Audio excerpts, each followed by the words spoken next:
everybody. Welcome to This Day. It is Wednesday, February 17th, and we have a couple of meetings to tell you about today. We have at 1:30 this afternoon, we have the GRF Finance Committee meeting, and that will be virtual.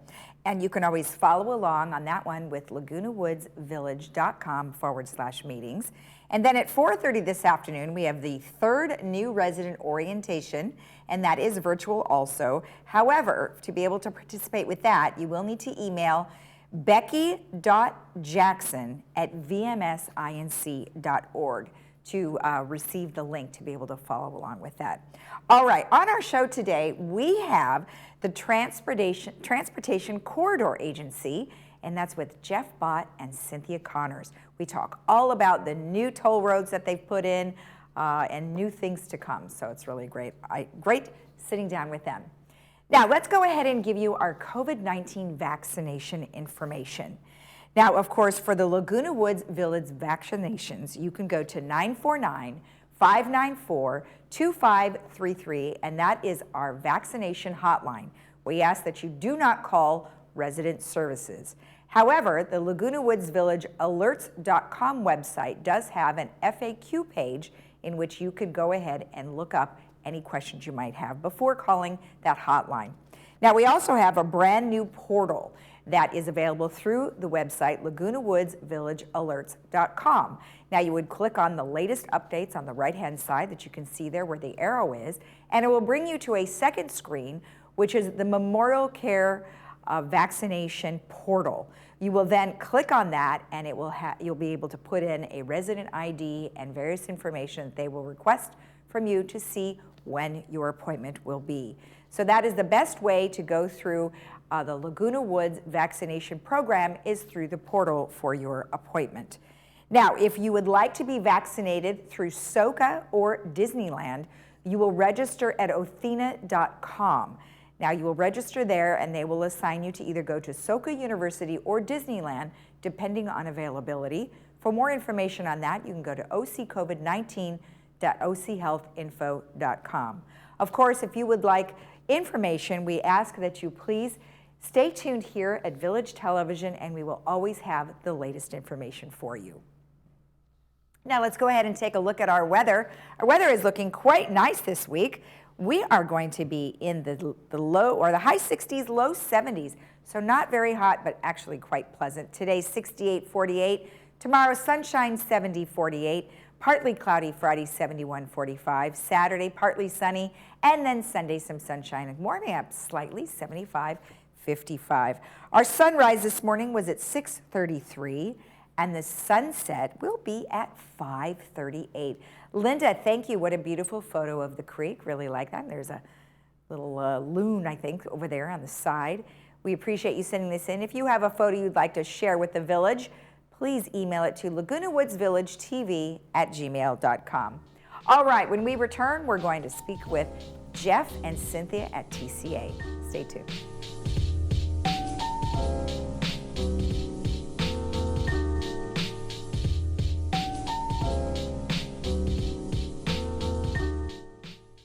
I'm very concerned that patients with stroke, heart attack, sepsis, or other medical emergencies are delaying care. Let me reassure you, it is safe and critically important that you do not ignore the signs and symptoms such as chest discomfort, shortness of breath, difficulty breathing, or sudden onset of headache. If you think you may be having a medical emergency, don't wait. Call 911 or go to your nearest emergency room.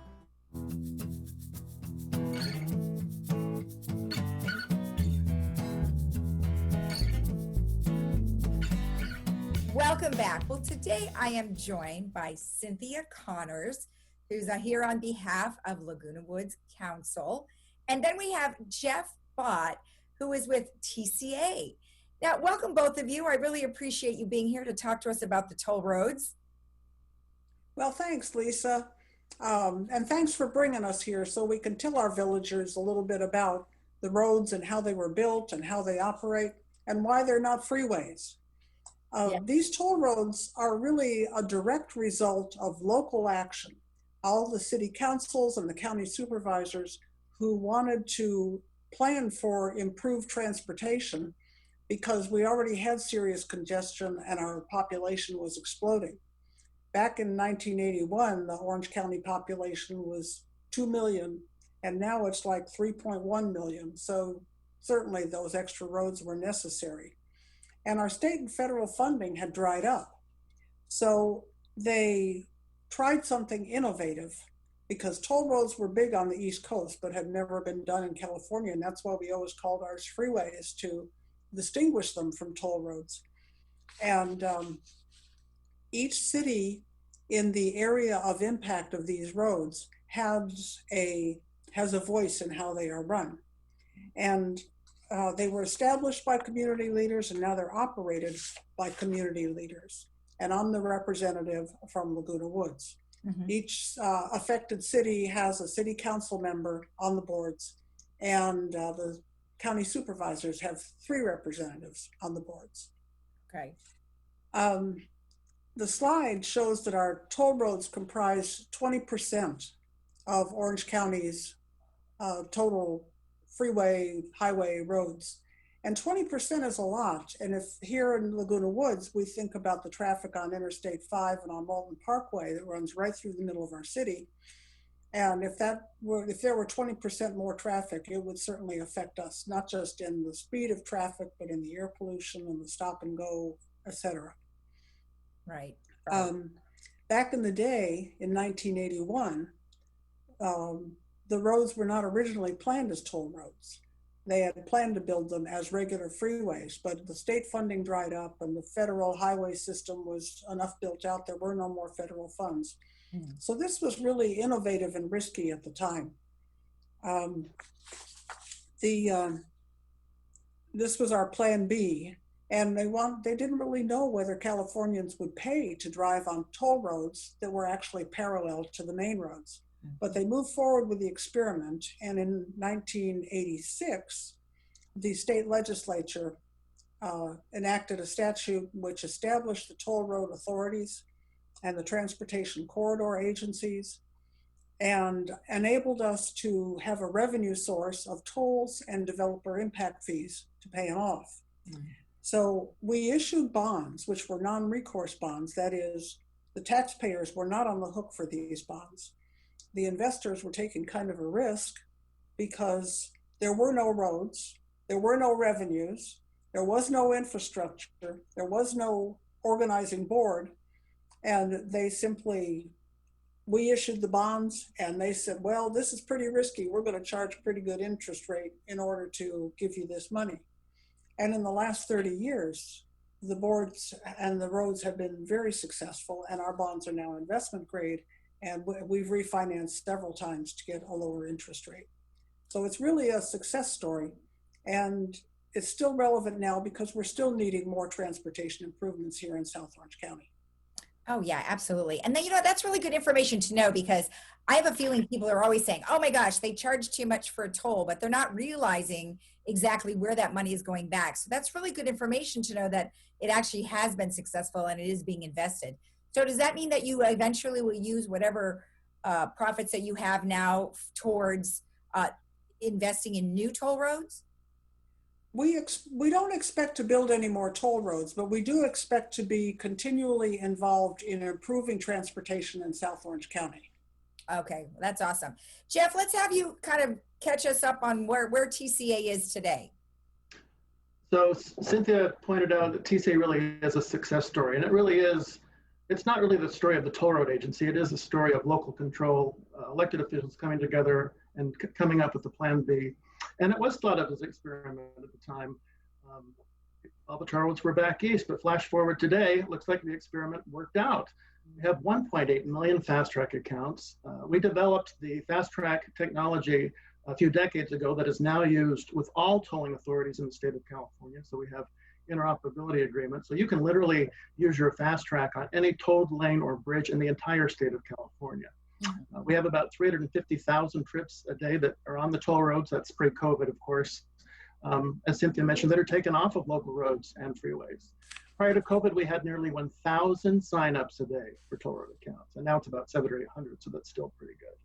Our finances are very strong. We were fortunate to have an A- credit rating, strong reserves. We're a public entity, a government agency, and we actually paid off our unfunded pension liability a couple of years ago and saved the agency millions of dollars. It's not often you hear of a city or any government entity that pays off its unfunded pension liability. That's usually a city or government entity's biggest challenge. So and I did want to mention also, a lot of people think that when the toll roads are paid off, that's when they get transferred to the state. And I did want to mention that they are literally turned over to the state of California the day they open to traffic, not when they're paid off. So TCA does not own the roads. We manage them, we built them, we continue to do improvements, we collect the tolls and pay off the debt, but they are actually part of the state highway system maintained by Caltrans, and unfortunately, as some of us have experienced, are patrolled by the CHP. But the real success story is the state failed to deliver the needed infrastructure for this county. We're over 3 million people now, as Cynthia mentioned. So we did it ourselves and literally transferred the roads to the state of California. We provided the state of California with about $12 billion worth of new infrastructure over the past 30 years that otherwise couldn't have been built. Jeff, I just want to interject here that the question is what happens after the bonds are paid off? And if we retain local control and the Toll Road Authority continues to collect the revenues and spend them here in South Orange County, that's a good thing for our residents. And I firmly believe that if Caltrans was operating the toll roads and collecting the revenues, they would find other places where they thought these revenues were better used. And that might be better used, but not better used for our residents. Yeah, I mean, I would agree with you there. In fact, you know, many times we do see on our ballots where you have, oh yeah, we're going to give the money back to road improvements and this and that, and you never see anything being done. Right. Except on Interstate 5 now. I'm sorry? Except right now on Interstate 5. Well, that seems to be an ongoing project that never will go away. You know, since you mentioned Laguna Woods, let's talk a little bit about, you know, how our seniors are benefiting from the toll roads today. Well, we do quite a bit of outreach in Laguna Woods, and we have for a number of years, going all the way back to the mid-2000s when we rolled out our all electronic tolling. When we took down the toll booths, we wanted to make sure we educated the public and all the different segments of the population, because people that didn't have fast track accounts were so used to stopping by and paying a toll. What about people who are infrequent users? We have a lot of people in Laguna Woods that have people visiting them from places far away. You know, what if they're on the toll road and they're driving it and there's no more toll booths? What do they do? So we did a lot of Orange County Senior Days there, Senior Summit.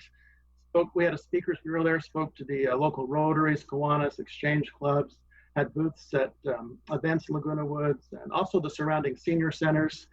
And we learned that people in Laguna Woods take the toll roads. They have 5,400 TCA toll road accounts in Laguna Woods.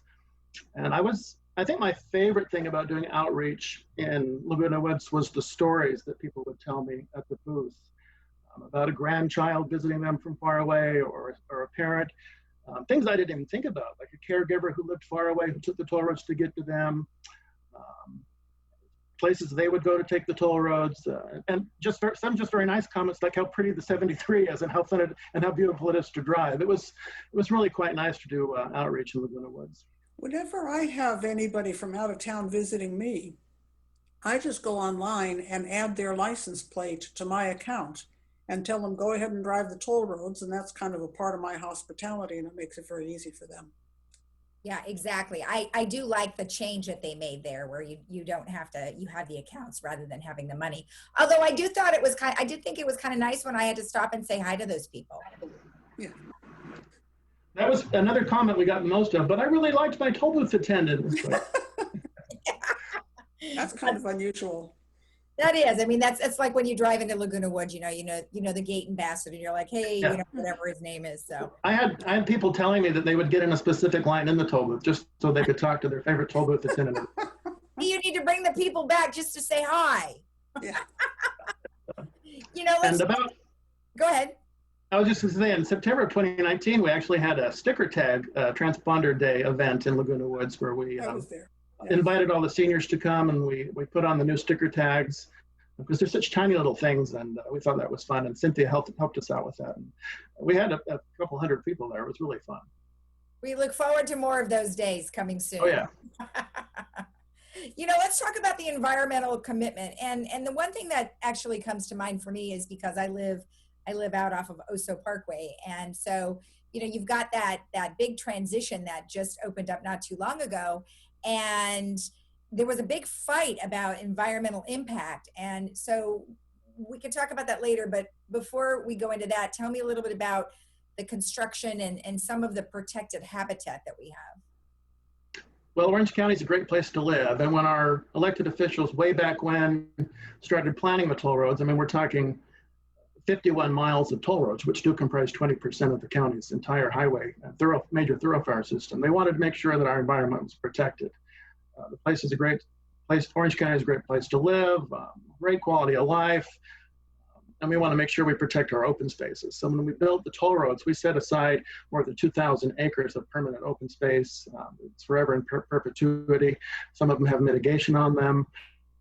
For example, we restored an entire wetland right off to 73 at the Bonita Creek. It was just a concrete flood channel. We turned it into a thriving wetland that is home to many species now. And where you live, right off of Oso Parkway, is the Upper Chiquita mitigation site. It's about 1,182 acres. And we planted coastal sage scrub there, which is home to the endangered gnatcatcher, and they've just thrived along there. So that's been one of the priorities of the agency since its inception, to protect the environment. And if you've been on the 241 towards Riverside, we have a new wildlife fence that we installed. Keeps the critters from getting on the road and people from hitting them. And so that's great. Do you have, I mean, I'm assuming you have people that work with you, either a partner agency or something like that help you design those kinds of things?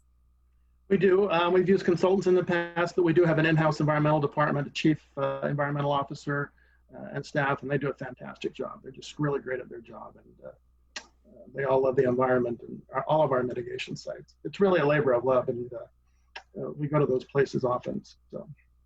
Now Cynthia, you did mention earlier about COVID impacts and how, you know, some of it may or may not have taken a toll. What do you feel has changed because of COVID? Well, we were fortunate.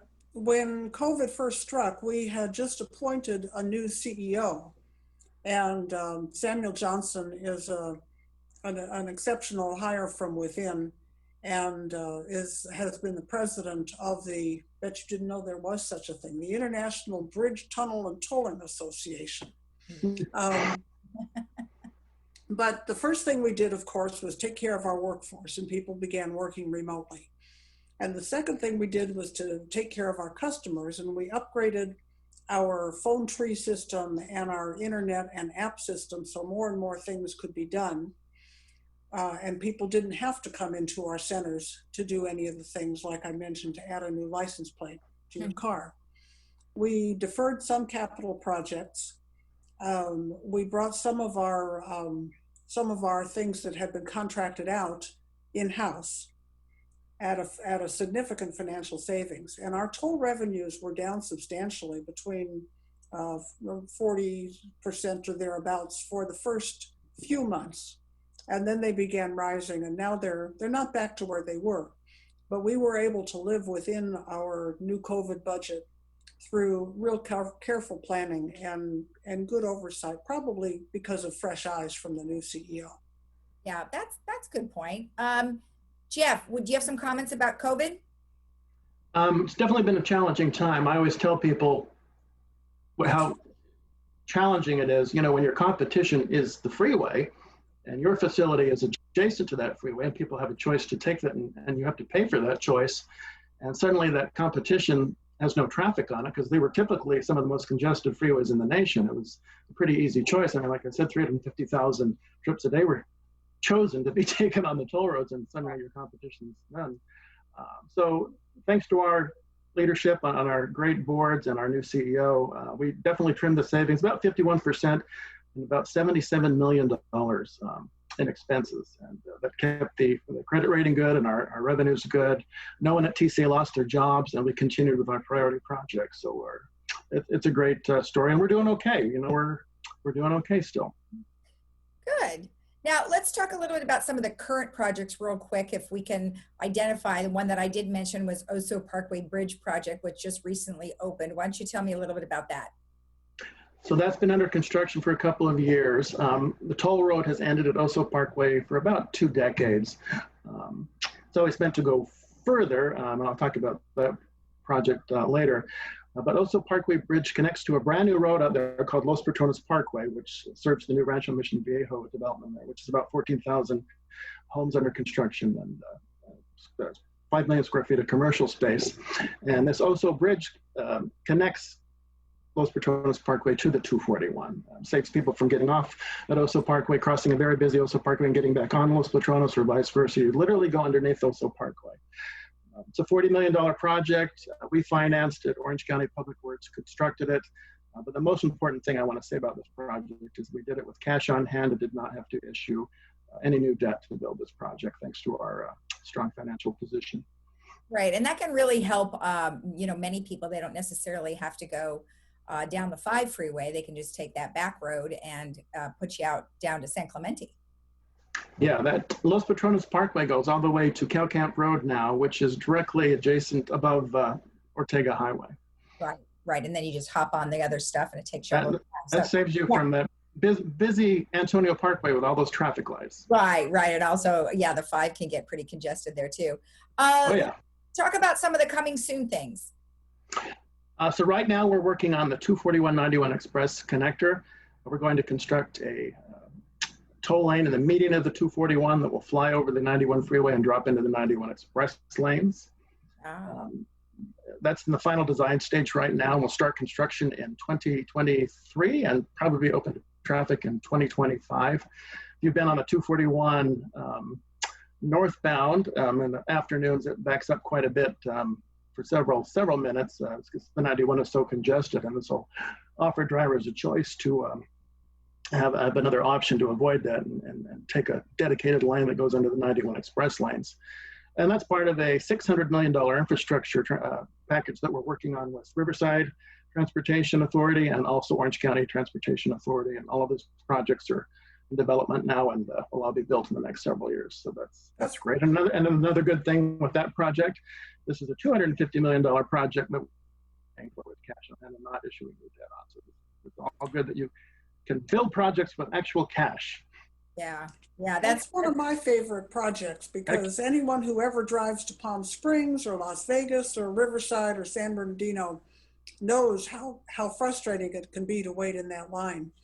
But they had to wait before building this until they had all the proper off-ramps downstream at Highway 15 and at and 215 and 173. What's the 71 interchange. 71 interchange, because they didn't want us dumping all of our 241 traffic into those express lanes, and then they're overburdened, so they had to clear out downstream first. So it was a complicated planning thing involving a number of agencies. Right. All right. Well, thank you. That is awesome information. One thing I wanted to double check on is looking to our future real quickly. What are some of the things that you are expecting to have happen? We can do lots of things with our current toll road system over the future. If you've been on the toll roads, you notice they were built from the outside in with room in the median for future lane widenings or anything else you'd like to do in there over the next several years. Also, right now, the 241 board, the Foothill Eastern, is working on doing some bond refunding, which will save the agency $210 million without extending the bond maturity date. That's great. And we're also working with other transportation agencies on potential regional transportation partnerships for future projects like we're doing right now with the Riverside and Orange County Transportation Authority with the 241-91 Express connector. Excellent. Cynthia, any final words? Yeah, I just want to point out that this is just really a success story involving local control, local cities and our county working to get this established, working to operate it, working to improve transportation for the folks of South Orange County. And I'm very happy to be a part of it. Well, that's awesome. Not to mention jobs too. So that's a great thing too. Always, yeah. Yeah. Well, thank you both so much. I really appreciate you taking the time. Thank you, Lisa. Thank It's been you, great. Lisa. Thank you so much. You're welcome. And we'll be right back after this.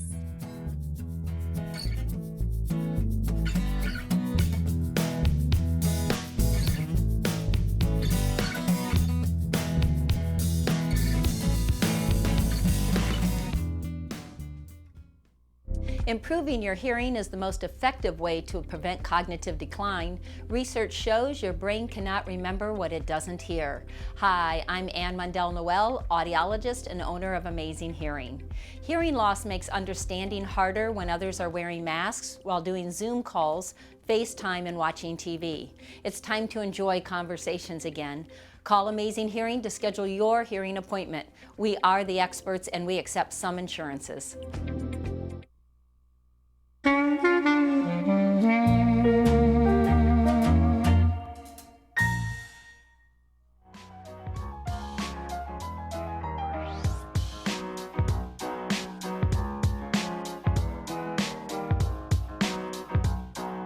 Welcome back. Well, I wanted to let you know that this weekend there is going to be a large bulky item pickup.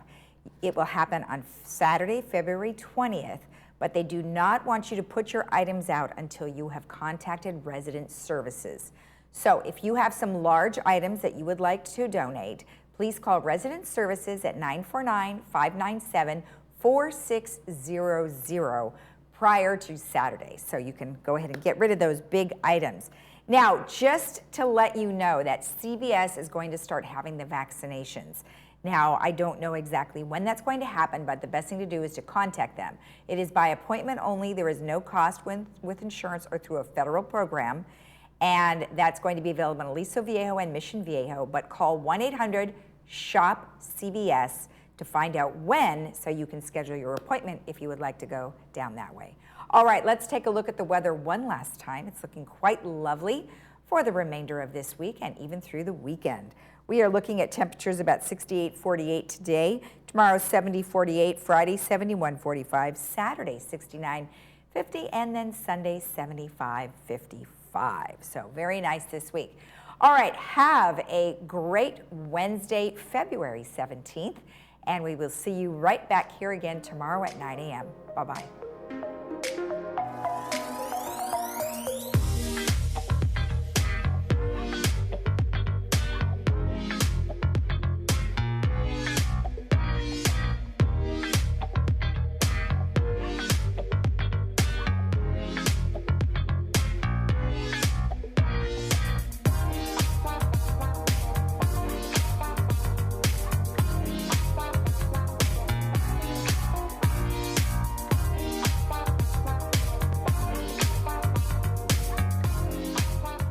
Over 25 years, we have worked hard to make Brilliant Smile the premier dental office in Laguna Woods. We take the extra time to understand our patients' special needs and always perform the highest quality dental work at affordable prices in a relaxing and friendly environment. There is no need to refer our patients to anybody else. We perform everything from cleaning all the way to the implant and sinus surgeries all under one roof. Stop in or call and experience the Brilliant Smile difference. Mother's Day is coming, and Diane's Hallmark is just the place to get Mom a gift that shows how much you care. Our women's department has gifts for that special someone, including clothing, jewelry, Vera Bradley and Bagolini handbags, Crabtree and Evelyn, and many other great gifts for Mom. Don't forget that our religious department carries a great selection of Christian gifts and Bibles as well. Diane's Hallmark is a Gold Crown store. Come in and experience our personalized service. We're located on Alicia Parkway next to Hobby Lobby.